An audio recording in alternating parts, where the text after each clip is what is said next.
Well, welcome back, everybody. Today we're going to be in Chapter 4, which deals with perception and values and reactions. Now, these are some very common and very important terms and concepts that you need to understand, especially if you're going to be in leadership, whether it's in ministry or in business. What is an attitude? You probably heard time and time again that person has a bad attitude or they have a good attitude. We're going to be looking at that. We're also going to be looking at cognitive dissonance. You've probably done things in the past that were inconsistent with your values. How did that make you feel? Was there turmoil? Well, there's a term for that, and there's a way that we can deal with some of that turmoil that exists when our actions are inconsistent with our values. And then we're going to be taking a look later on down the line at perceptions. We're going to be looking at stress. So let's begin today at the beginning of Chapter 4, which deals with some of these concepts.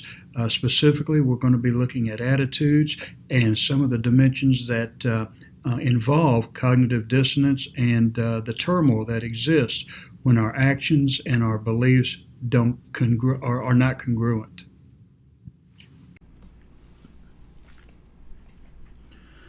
Well, welcome back, everyone. Today we're going to start in Chapter 4, which kind of builds off of the last chapter when it comes to personality and so forth. Today we're going to look at individual values, perceptions, and reactions. Now, it's important to understand, first of all, the concept of attitudes. Now, you might have heard in the past someone say, I don't like his attitude, or she has a bad attitude, and so forth. So what does attitude mean? Well, attitudes are a person's complexities of beliefs and feelings about specific ideas, situations, and other people. Now, there are different components of attitudes. Now, the first one is cognition, and that's the knowledge that a person presumes to have about something. You have affect, which is a person's feelings towards something, and then you have intention, which is a component of an attitude that guides a person's behavior. So let me kind of explain these three components. Cognition means to think. It's the knowledge that a person has about a situation or something. And they can be preconceived knowledges. It could be something that you have an attitude about that you got when you were a child. You know, when I was young, I had certain attitudes growing up in the Deep South about race. And I was around people who believed that the white race was superior. And man, if you're told that all the time, that becomes ingrained in your mind. So knowledge is something that you have, that you carry to the experience. Affect is your feeling towards something. Now, as I started to go to school and I started to mingle with other races, I started to have a change in feeling about them. And especially when I went to boot camp in the Navy, I had to live, eat, sleep with different races. So my knowledge changed. So as a result, my emotions changed. And emotions are affect. That's what we call in psychology affect. And then intentions. It's a component of an attitude that guides a person's behavior. And as a result of my experience, my knowledge grew, my emotions changed, my feelings changed, so my behaviors changed. I began to make friends with other races, and we became closer, and I got to understand more about them. And one of the things that I've just described is the changing nature of attitudes. You know, your personality, we saw that last week, your personality is pretty enduring, but attitudes, they change. And they change as you learn more, as your emotions change and so forth. And as a result, your behaviors are going to change. Now, this is just a diagram of the components of it. There's nothing really spectacular about it.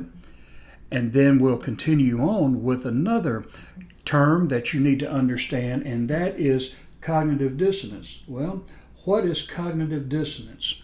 Cognitive dissonance is the anxiety a person experiences when her behavior contradicts her attitudes or when she simultaneously holds two contradictory attitudes. Now, you have experienced this, I'm sure, in the past. Cognitive dissonance can be something that you've done that you're trying to justify, or you knew you shouldn't have done it. For instance, you might have gone to the store and bought a new dress that you knew you couldn't afford. So there's a little bit of guilt there. You wanted it, but yet you knew realistically you couldn't afford it. Guys, you might have done the same way buying a video game. You know you really needed to use that money for something else, but hey, this new video game came out and that won out over your conflict, and now you're having some turmoil. And that's what dissonance is. Dissonance is the turmoil that exists when your experiences contradict your beliefs, or your behaviors contradict your beliefs. Now, why attitudes change? And they do change. It's the availability of new information. As I said earlier, as I grew up and became exposed to different races personally, I had new information about different people. And the changes in the object of the attitude, and then you have the object of the attitude becomes less important.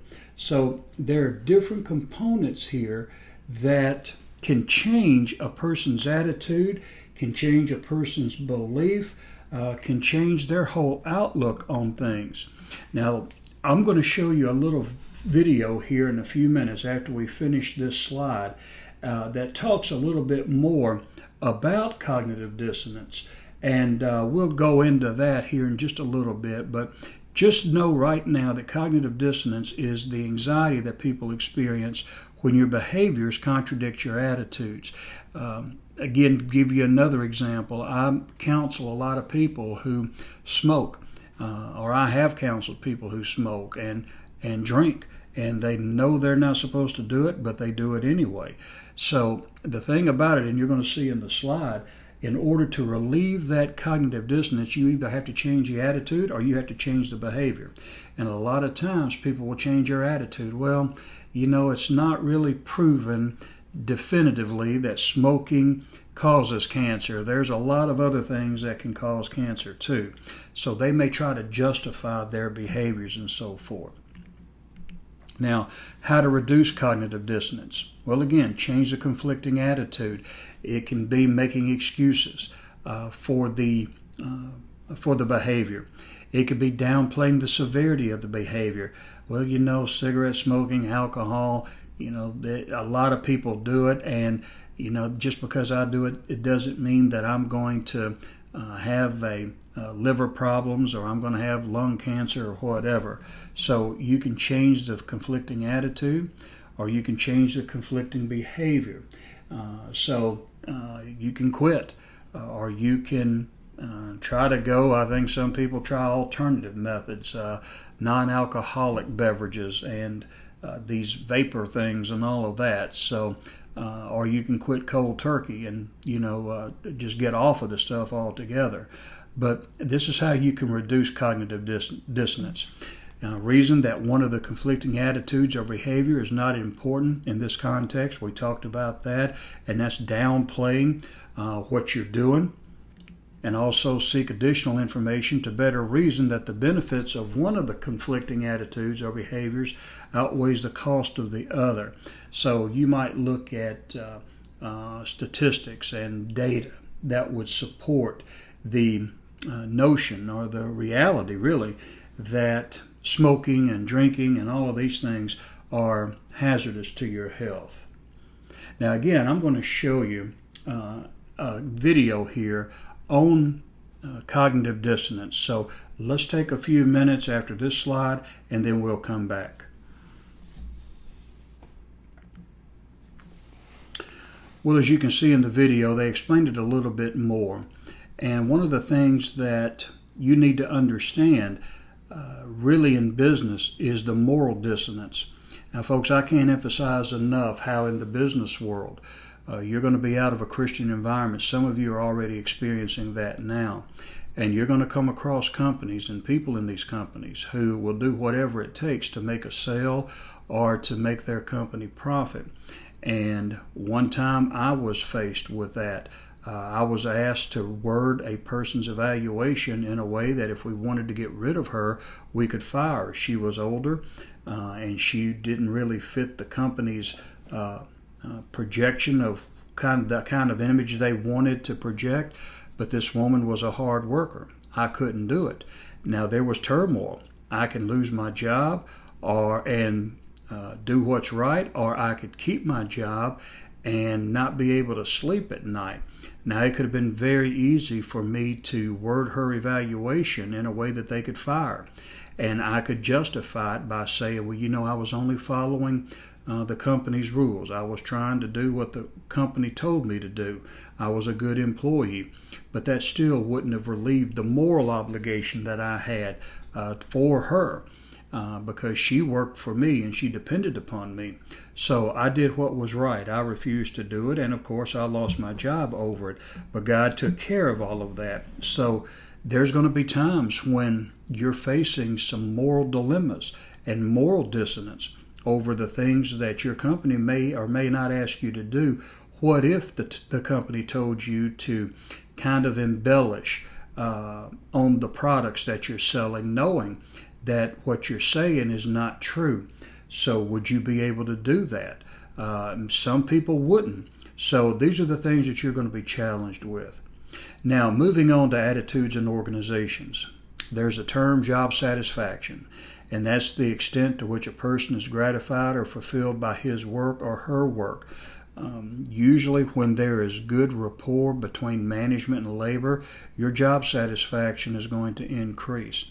If you're empowered to do the work, if you are given communication about where you stand and how you contribute to the organization, your job satisfaction is going to increase, so forth. So job satisfaction is that level of gratification that you're getting from that job.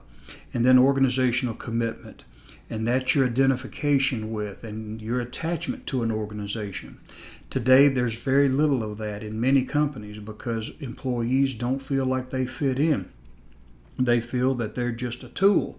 And this is why a lot of organizations today are trying to evolve into what we call learning organizations, where they try to place the employee at the forefront by developing them, investing in them, empowering them, and so forth. And their job satisfaction increases, and as a result, the hope is that their commitment to the organization will increase. Now, you also have employee engagement, and that's a heightened emotional and intellectual connection to the job that induces an employee to apply discretionary effort to the work. How many of you are really engaged at work or in your ministry? Do you put your all in it, or do you just do what's necessary? Many today just do what the job description requires because they're really not satisfied with what they're doing. They don't feel like they're a part of it, so they're really not engaged. They're not taking ownership of that position or that job and so forth because they're distant from it. They are detached from it. So attitudes in this context can really determine whether or not you're going to have a productive employee or a non-productive employee just by the amount of job satisfaction, organizational commitment, and employee engagement. Now, this is just another diagram of job satisfaction. You derive it from the work itself, from the attitudes not only of others but yours, the values that you have, and then the personality that you have. And I believe if I remember correctly, we talked about the person-organization match. Your personality, your attitude, your values go a long way in whether or not you're going to be successful in an organization, because that organization is going to have its own culture of personalities, values, and attitudes. And if yours matches theirs, chances are you're going to be successful. If not, then you're going to have a rough time. And many employees just don't last very long. So it's important that you understand these things from the very beginning and address these things, even in the interview. What's the culture like? What are the values of this company? How do you handle relationships in the company as far as employee and employer and so forth. So these are the things that will impact job satisfaction. Now, you have also, as we move on with attitudes and organizations, affective, which we saw earlier, is emotional commitment. And these are the positive emotional attachments to the organizations, its values, and its goals. Employees stay because he or she wants to. You're there because you want to stay. I'm glad to be at Mid-America. I'm there because I want to be there. I could work anywhere I would want to, but I believe in them. I believe their values. I believe their goals. And even though there may be some days that are difficult, more difficult than others, overall, I couldn't ask for a better place to work. And you know, a lot of people will forego big salaries and benefits just to be able to work in a place like that where they want to come to work. Now, there's normative commitment, and that's a feeling of moral or ethical obligation to the organization. You stay there because you believe it would be wrong to leave. Let's say, for instance, that your company is short-handed, and if you leave, it's really going to hurt them. And they tell you, oh, we can't do without you, please stay, and that might be an example of a normative commitment where you don't really stay because you want to be there, you stay because you believe it would be wrong to leave. And then continuance commitment, and that's the belief that leaving the job poses unacceptable costs or risks. You stay because you feel like you have to. Now, when I teach business courses in other classes, some of the things that determine whether or not you will leave a company is the ease of exit. If it's fairly easy for you to leave, which means that you're not going to suffer any penalties, you haven't been there very long, and there's a better job waiting for you, chances are you're going to leave. But let's say, for instance, you have invested 15 years in a company, and you've got a pension built up, and you've got your salary built up, and all these things you have built up, and another company wants to hire you, or you are just tired of working there. Whether or not you're going to be able to match what you have built up over the years may be in question. So you may have to stay with the organization just because you feel like you have to, because the cost of leaving would be too high.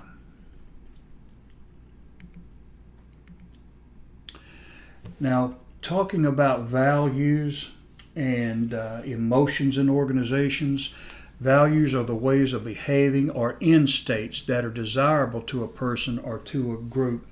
This is the end result of where you want to be.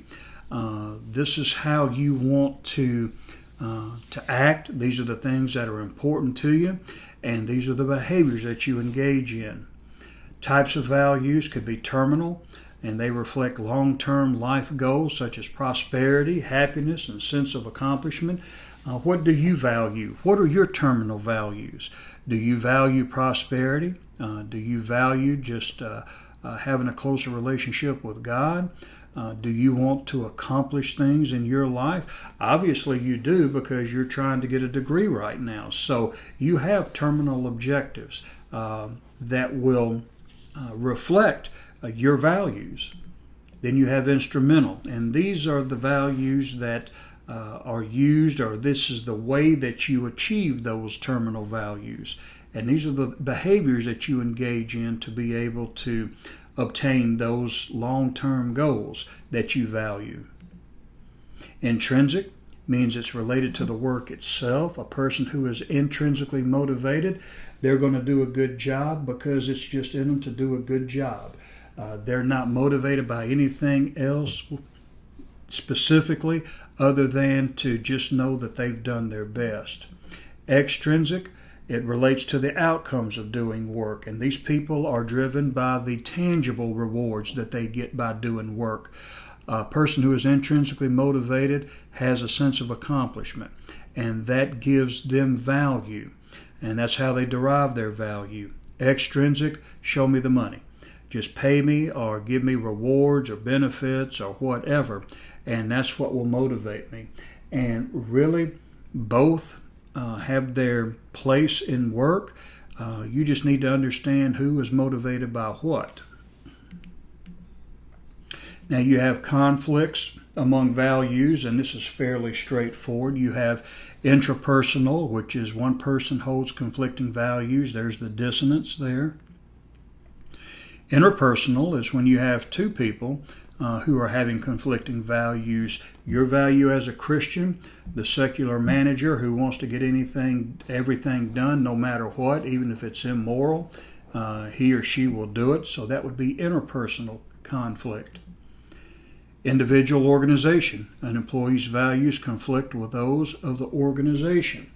So Disney, for instance, you may have a problem working for Disney because they are very pro-gay and lesbian, and they have just a wide open policy of doing that. Well, you as a Christian, you may have a problem with that, or some of the values that they have that may conflict with your values as a Christian. That's just one example, but there are oftentimes people who do that. Philip Morris is a cigarette manufacturer. Would you work for Philip Morris, knowing the damage that they cause to people who are smoking? You may have a lucrative career with them, but is it worth it knowing that you are working for an organization that does that type of work and results in that much pain and suffering for people? Well, this is all we're going to do for today. That gives you what we've looked at so far, an overview of attitudes and values, and we will pick up tomorrow. Well, everyone, today we looked at attitudes and we took a look at values, and we looked at this concept called cognitive dissonance. You know, the Apostle Paul talked about this in the conflict of nature. Apostle Paul asked, why do I do the things that I don't want to do, and why don't I do the things that I want to do? Why is it that the things that I want to do are always superseded by the things that I don't want to do, and all of that? So we see this has been a dilemma long before us and long before business. And then we took a look at values. What do you value? Well, today that gives us a little bit of an introduction into the concepts that we're going to be looking at tomorrow and Thursday. So until we meet again tomorrow, have a good day, and we'll see you tomorrow.